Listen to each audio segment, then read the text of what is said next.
This video looks at how to write about an author, and in this case William Golding in Lord of the Flies. When you begin reading, you really focus on the plots of stories, and as you become a better reader you start to identify with the characters and put yourself in their shoes. But the next stage to becoming an expert reader is to think about all the choices that a writer is making. And this can be really difficult because when you get caught up in the plot of a novel, it feels real. The action just seems to happen. And it's very easy to forget that everything that happens, in fact, every word that is written down, is a conscious choice of the author. Now, one of the reasons that's a massive problem for you as a student is that you don't write that way because you're not an expert writer. You write ideas that come into your head and you think about the words to greater or lesser degrees. But if you were to sit down and write a story, you'd get involved with the plot and you'd get involved with the characters, and some things you'd think really carefully about and others you'd just try to let flow. But for a real writer, that process is only the very beginning. You write and then you draft and you redraft. A full-time writer might only write 1,000 words a day. I'm not a writer, I'm just a teacher, but I could write 1,000 words in about half an hour, 1 hour at the most. But they wouldn't be the best words. And so this video is looking at how a writer crafts their writing. How do they choose the best words? How on earth do they spend a whole day thinking of the right 1,000 words for their novel? In red here, I've listed the themes that Golding manages to include in the very first page of his novel. He begins with the theme of good and evil, and he does this through description at the beginning here. The boy with the fair hair lowered himself. Ralph is immediately associated with what is fair, what is good in life, or in morality. But then this immediately is contrasted with what he does. He gets down, but instead of getting down, Golding thinks of a word that has another meaning. He lowered himself, as though he was on a moral high ground here, but chose instead a lower moral path. In other words, the central theme is we can all choose to be good, but do we all give in to our inner evil? The next theme we're introduced to is the idea of civilization and savagery, and this is symbolised when Ralph takes off his school sweater. Clothing in the book becomes a symbol of the civilising force, and the boys gradually reject this by becoming naked, and then ultimately by taking on the mask of savagery that Jack introduces them to by painting their faces. Golding's point appears to be that this savagery is contained in all of us, even the most civilised, and Ralph is the emblem of this civilisation, and immediately we can see in this description that this savagery is contained within him. And it's the death of Simon, where all the boys participate in killing him, that will best illustrate this savagery. And this idea is set up on the very first page. Golding has chosen a fable, an adventure story, where boys are stranded on an island. But he's doing something much more than that. He's exploring this idea of symbolism compared to simply having a book with action in it. This whole description that begins the book is completely irrelevant to the plot. A much more engaging start might be this, starting straight in with the action. Hi, it said. Wait a minute. The undergrowth at the side of the scar was shaken, and then we read on to find out what's caused the scar, and we find out that it's their jettisoned pod from their aeroplane, that there's been an atomic explosion, and we're in a Third World War. And all that context, that exposition, can happen much more quickly by starting here.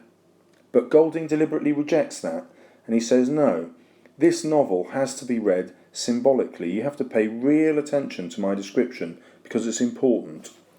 And so here we are. we've got this description here. Golding concentrates on Ralph's forehead, the centre of thought, of being rational, and if you like, that's the thing that makes us civilised. But against that is the long scar smashed into the jungle by the crash landing part of the plane. But the long scar is symbolic. Its proximity to forehead reminds us of the Christian symbolism that's going to suffuse this novel. This is the scar that God put on Cain's forehead to mark him as a murderer for killing his brother Abel. And the boys on the island are much like feuding brothers. Jack can be read as the flip side of Ralph. Jack is prepared to kill Ralph. And this idea of the scar is very closely matched to the idea of original sin that we carry with us because Adam and Eve chose to defy God and give in to temptation, which caused their expulsion from Eden. So through symbolism, Golding is looking at man's capacity for evil, and he's asking whether it's inevitable and innate. Can we escape our naturally evil natures? This idea of good and evil is picked up again with the description of the bird with its witch-like cry, immediately giving us an evil context. But this cry is matched, is echoed by another, and this other is Piggy. And in other words, a human is exhibiting exactly the same witch-like cry as the birds on the island.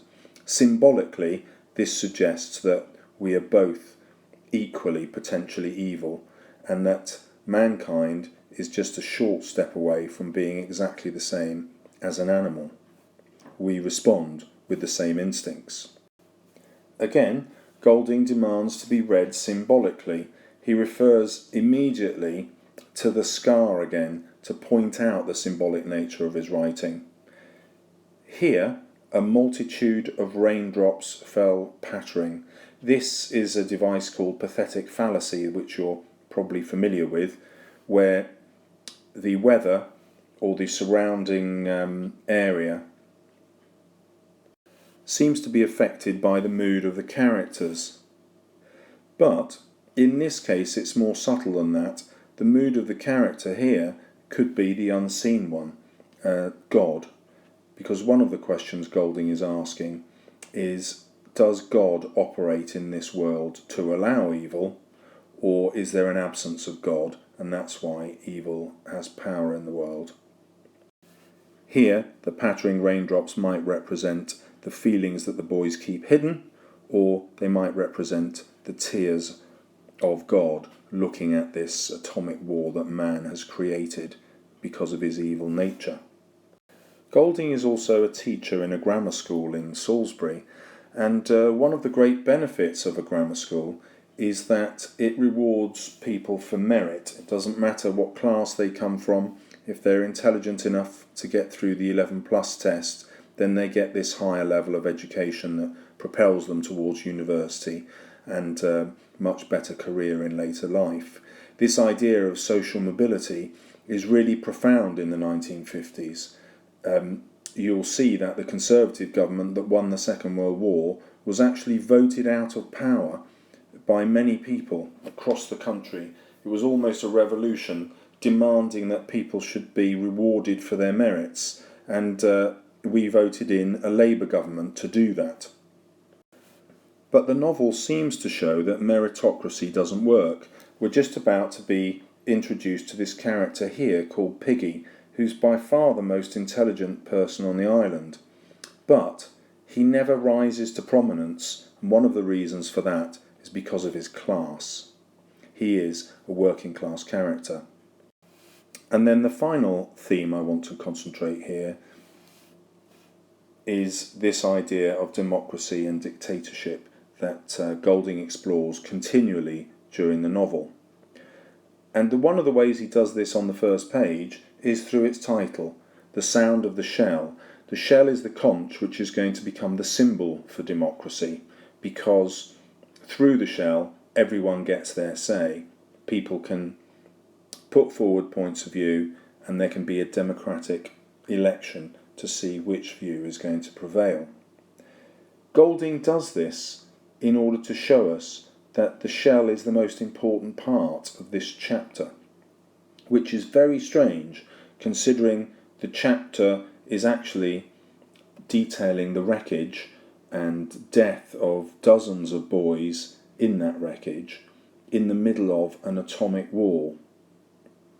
Golding deliberately chooses to underplay this war because he's not writing about one moment in time, he's writing about all time. He's trying to tell us what he thinks human nature is always like, and therefore what our future holds. And perhaps he sees an atomic war as inevitable. Okay, it's worth pausing here to think about what's just happened and how this is relevant to your exam technique. So the first thing I want to point out to you is my clumsily written numbers here. And this is the number of quotations that we've used. There are 10 of them. These are all the things that I've spoken about in this video, and we've looked at 5 different themes or areas that Golding is concerned with. This is far more than you would need to do to get an A star, and what I'm trying to get you to see is that actually the skills of an A star are quite easy. You really just have to really zoom in on why particular language uses are there. What exactly is Golding playing that at? And the biggest barrier to you doing that, perhaps, is your incredulity that an author could think so much about so few words. So in order to combat that, I've just highlighted a few more words in my red circles here, which I could equally have spoken about in terms of symbolism. We could have looked at the word grey and decided why he decided to describe Jack in this neutral way, balance between black and white, perhaps an equal balance between good and evil. We could have talked about why he keeps referring to this forest as being full of creeper things, which later are going to become the beast. But there's this idea of the verb to creep. What is creeping through? Is it man's innate nature, which is evil? We could have looked at why he's populated this jungle with this single animal here. Instead of the pigs that we meet later, he's focused on a bird, an image of escape perhaps, or perhaps of hope moving towards heaven.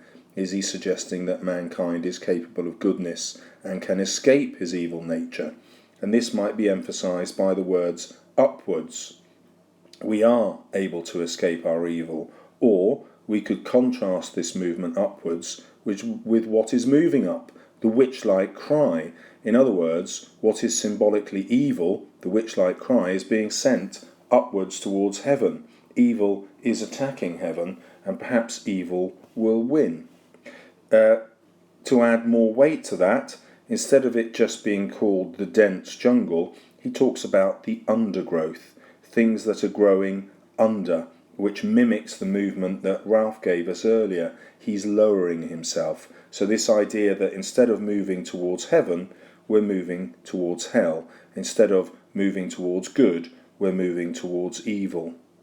So once you begin to analyse texts in this way, in particular this text, you realise just how wonderful symbolism can be, and you realise just what a genius Golding is in writing this novel. And that's why I love it so much. Okay, well now you've understood enough to easily get an A star, can you actually do it for yourself? If you would like to find out, then pause the video here, because you're about to meet the next page. Here you'll see I've kept exactly the same themes, and I've underlined the quotations for you to look at. So now is a time to test yourself. Write down your answer about these quotations to practice the skills that we've just looked at.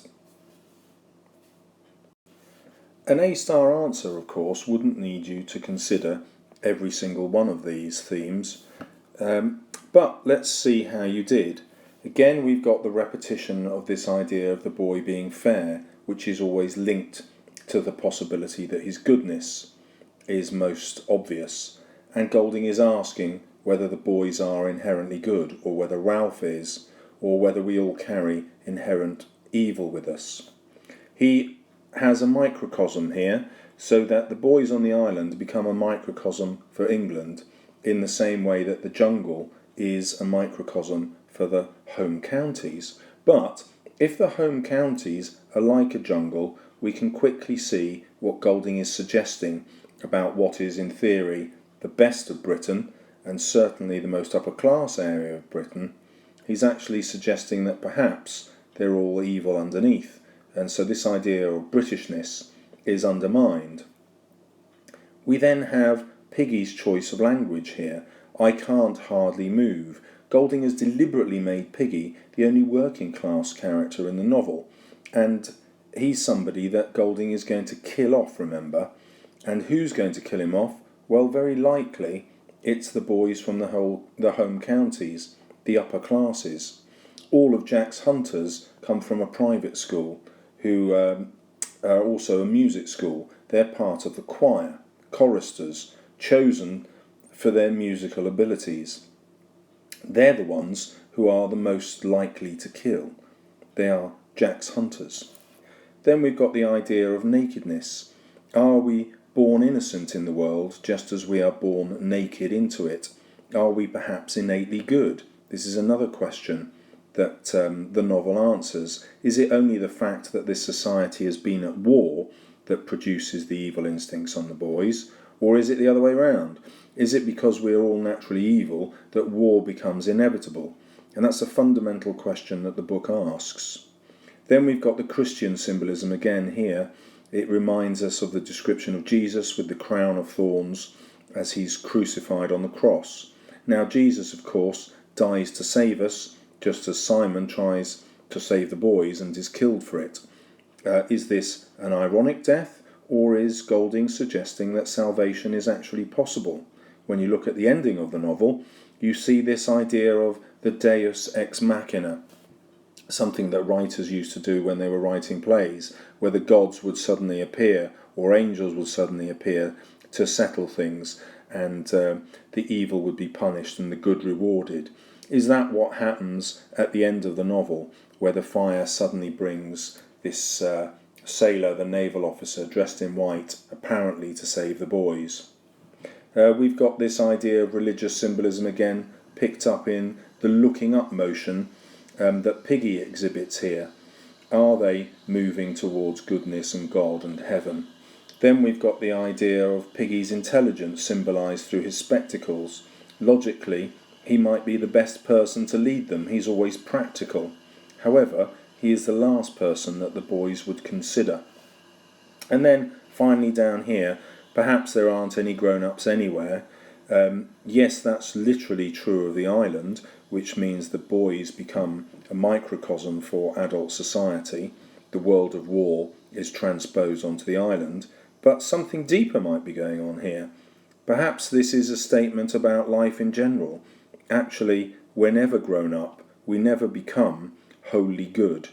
We're always the potentially evil and destructive and savage child.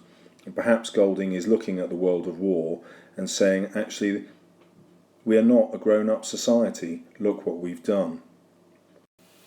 So hopefully you can see how to use just one page of the novel to write about the novel as a whole.